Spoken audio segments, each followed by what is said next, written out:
Hi there, how are you? Fancy seeing you here. So this week I have been thinking and thinking and thinking of things that I could possibly film that would be, I guess maybe a little entertaining, maybe even helpful.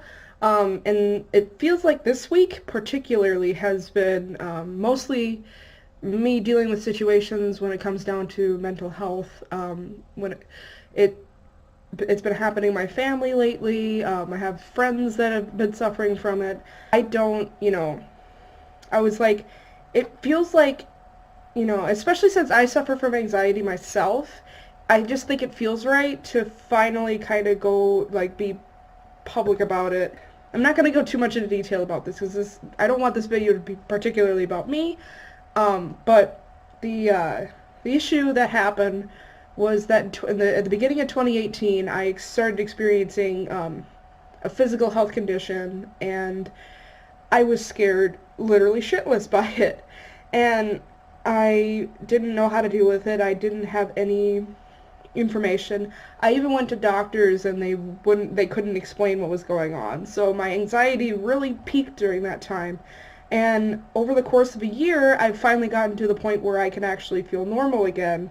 Although I do feel bouts of anxiety every now and then. Um, I can finally say now that I'm actually wanting to live my life again. I'm not fearing every day that I wake up. I can actually, do what I want to do and not be so damn afraid of it. And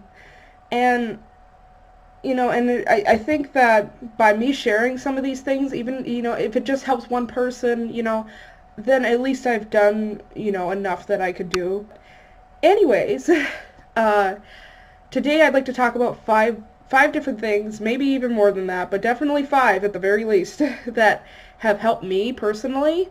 And they may not apply to every single, mental illness. So I wouldn't. I'm also not a professional.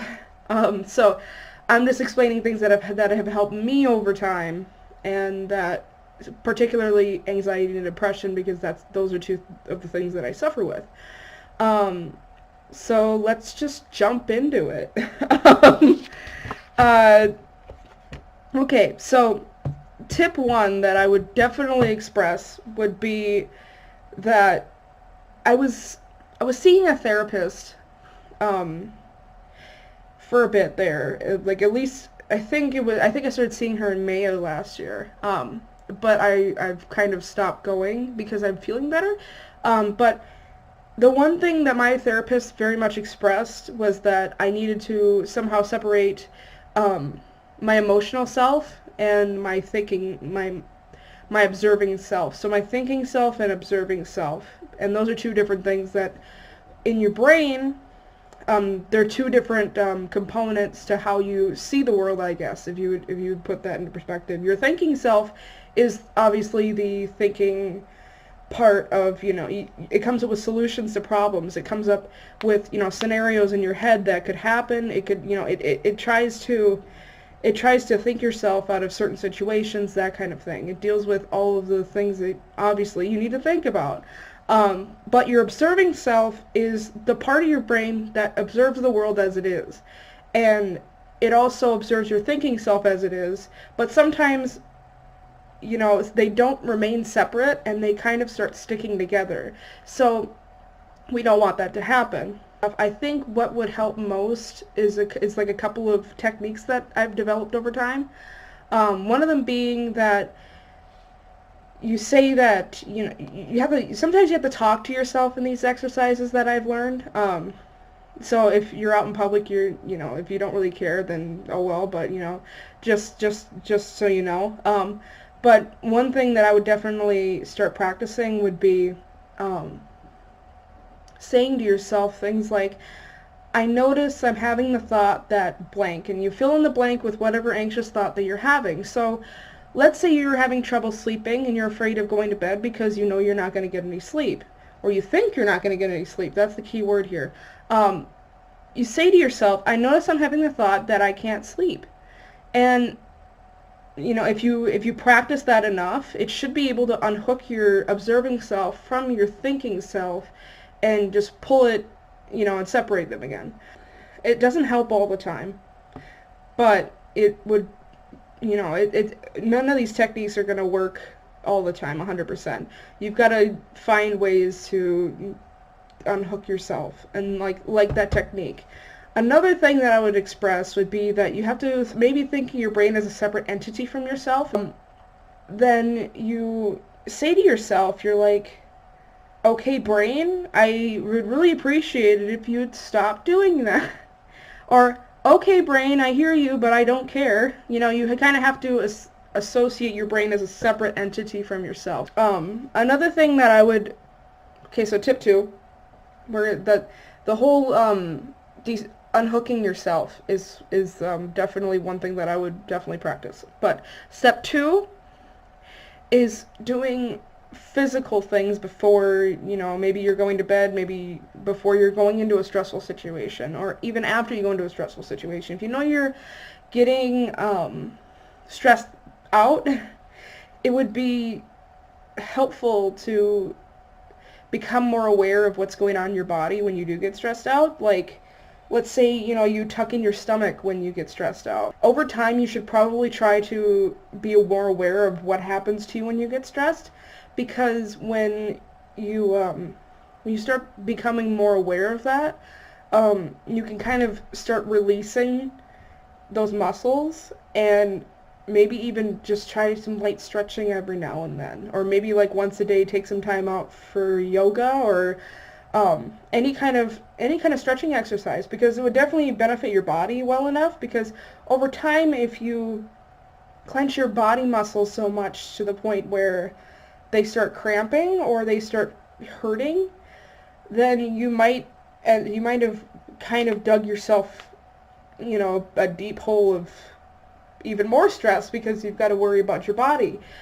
So anxiety and depression can really wreak havoc on the physical self.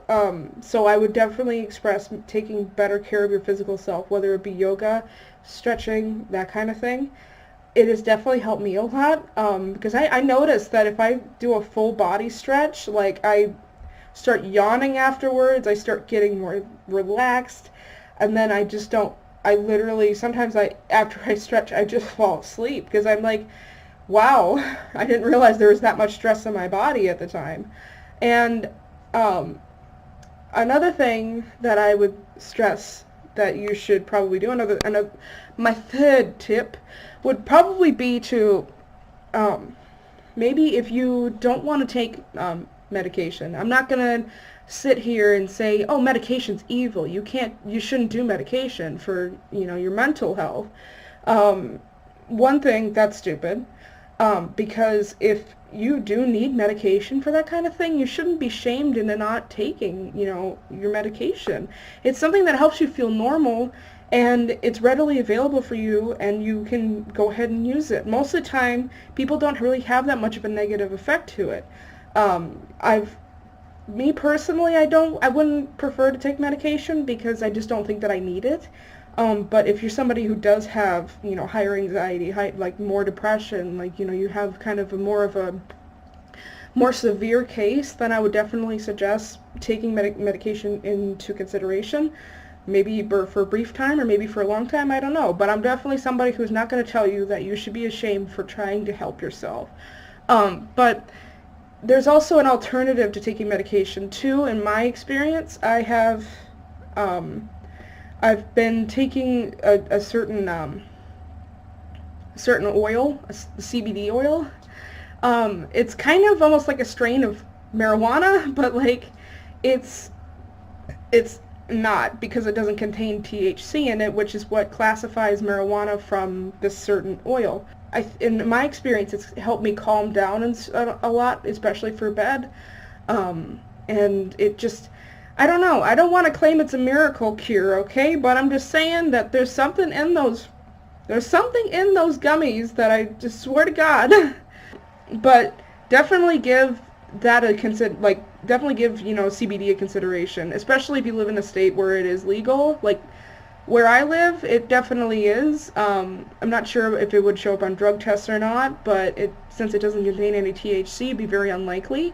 But definitely give that a shot. It's kind of expensive, but it's worth it, I promise. My fourth tip that I would like to go over, um, the first tip that I discussed was more so along the lines of a practice called mindfulness, where it teaches you to kind of come to peace with your own thoughts in a way that, you know, you detach yourself from your observing you detach your sorry your you detach your observing self from your thinking self, so then you don't have to be so afraid of the thoughts that you have, because you're no longer getting so attached to them and thinking about them. um, However, my fourth tip kind of almost goes against that, but at the same time, um, I think that for some people it does work, so I'd totally love to share this as well. There's also a practice in psychology called CBT, which is cognitive behavioral therapy, and it is essentially a way of replacing your negative thoughts in your head with more positive ones. I firmly believe, especially since I do have anxiety, I've noticed that the more I think about something, the more my thoughts change around that certain thing, and the more that I think about that certain thing, whatever it be that makes me extremely anxious. So I've noticed that kind of saying things to myself like, Amber, it's okay. You can totally, you know, you're totally okay right now. Like it's fine. Maybe you not necessarily say that to yourself, but for me, it helps me. Um, and I start putting all these thoughts into my head of positive things. Like, I have a couple of pets, and I think about them if I'm ever stressed out. I think about my friends. I think about how, like, you know, I think about the people I love. And it's almost like you're replacing those thoughts with more positive things, which is essentially what CBT is. If you tell yourself things like, you know, you're still alive, you're still breathing, you know, you still matter, you know, and even if you don't believe them right now, over time, if you keep trying to convince yourself that, it's almost like a fake it till you make it situation, and eventually you'll start believing it. And that's kind of what's helped me, is that, you know, I've told myself, like, you know, you're so, like, you're strong, you can get through this. It's not the end of the world. It's not like you're gonna die, you know. Even though my physical condition made me feel like I was gonna die, I kept telling myself, like, Amber, you're not gonna die. Don't worry about it. You know, don't worry about it. Bada bing, bada boom. Don't worry about it. I think that telling yourself these things and kind of, you know, it helps you accept them if you keep telling yourself them, and if you keep remembering to say them to yourself. I think that it does help. And I've seen a lot of people on Reddit boards who have talked about this kind of thing, you know, and although I've never really met anybody personally who's gone through it, because I don't really know a lot of people who can really afford therapy, but ultimately it does help people, I think, you know, because it's like I said, it's like a fake it till you make it. If you keep convincing yourself certain things, then you'll start thinking them. Maybe start by writing down negative things that you're thinking so you can understand your thought process, and then eventually start replacing, maybe instead of thinking to yourself like, oh, I'm useless, I can't do anything, I'm stuck here in this dinky old town and I can't do shit. Like, start taking a notepad, writing these things down, and then over time, after you think about these things and you've recognized a pattern, start replacing those thoughts with positive ones. Instead of saying to yourself, oh, I'm useless, just say, maybe I just haven't found my calling yet, and maybe that's why I feel so useless right now. Or you can replace that thought with, oh, you know, maybe I'm not as useless as I think I am. Maybe I actually, you know, I remember this time when I did this and it made a big impact. Like, I'm not useless, and I know that. Something like that. Even if you don't feel like doing something, do it.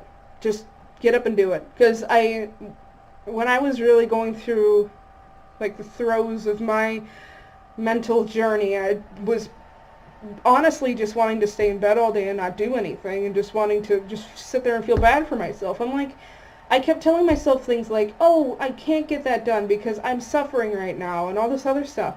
And let's put it this way, the one thing you definitely should not do is just sit in bed and think about things and then make them worse for yourself by amplifying them and by thinking about them more. it's such a vicious cycle. So you have to break it by, even though it's contradictive, especially if you do have severe depression and it's hard to do these things, get up and do something, even if it's a small thing. I mean, even if it's just to get up and wash your face, like that kind of thing. The more of a habit you make it that you go and do small things, you'll start doing bigger things as time goes on. And with those, with those little like tasks that you make for yourself, you kind of stop thinking about all the things that are bothering you. At least that's what's helped. Like that's how I've felt. You can either you kind of have a choice in this. You can either sit there and think of how terrible everything is and just that you can't do anything about it. You have no control over the situation when ultimately and it's hard to believe, but you do have the power to do whatever you want to. It's just your brain is kind of shitty and is trying to convince you that you don't. And I think that, and I don't want to make this sound like I don't want to be harsh on people, but, as you can either kind of just become a victim to your mental health, or you can start fighting back and trying. If you haven't even tried anything at all, just get up. Just get the fuck up. Fucking wash your goddamn face. Fucking wash your goddamn hair. I don't fucking know. Take a goddamn shower. Maybe even vacuum your fucking floor. I would definitely start, making more of a habit of doing small things, and then eventually, over time you will do bigger things too. In conclusion of this video, I very much sympathize with people who do have mental health illnesses, especially if you've got anxiety and depression. I'm right here with you, and I'm not very judgmental when it comes down to it. I think that the more that you try to help yourself, I bet you the better you'll feel, but at the same time, it's so hard to make that first step to getting better. I think, you need to kind of take yourself back away from the situation, just decide what's best for you. Do you want to see a therapist and possibly get help? Do you want to seek medication? Do you want to maybe not seek medication and kind of just try to help yourself? Like, they're all your options, and you can totally try every single one of them. There's even community and Reddit boards and stuff like that have so much advice and so many caring people who are willing to help you. I think that, it's very manageable. Anxiety and depression is very manageable. And I don't want to speak for other mental health illnesses because I do not have them. Like, I didn't feel like doing any of this YouTube stuff before, maybe a couple months back, because I was just so hopeless and I didn't know what to do with myself, So I think, it's always, the first step is always the hardest. But I have faith in every single one of you that you will be able to pull through anything that you're going through right now. And just dealing with the demons that sometimes live in your head is the most bravest thing that I think anybody would have to endure. Ultimately, if you're somebody who's going through something right now, it's just, you're fucking kicking ass is all I'm saying. You're definitely doing a good job. I don't give a shit if you feel like crap right now.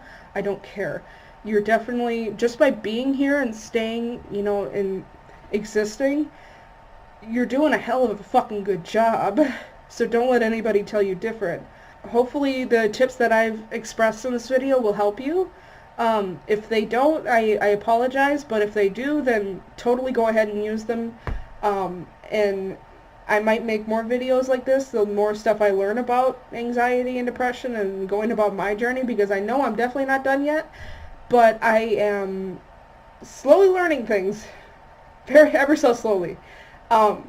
So I have hope in every single one of you that you will be able to overcome whatever is going on right now, and I hope that you seek the help that you need, and that you overcome this like the fucking badass that you are. And I shall see you guys in the next video, which should be up next week. And I apologize if this video is a day late. I was having issues yesterday with recording because I've had so many things pop up. and it's kind of hard to, especially with my schedule, it's kind of hard to actually, do things. But I shall see you guys in the next video. Bye. Bye.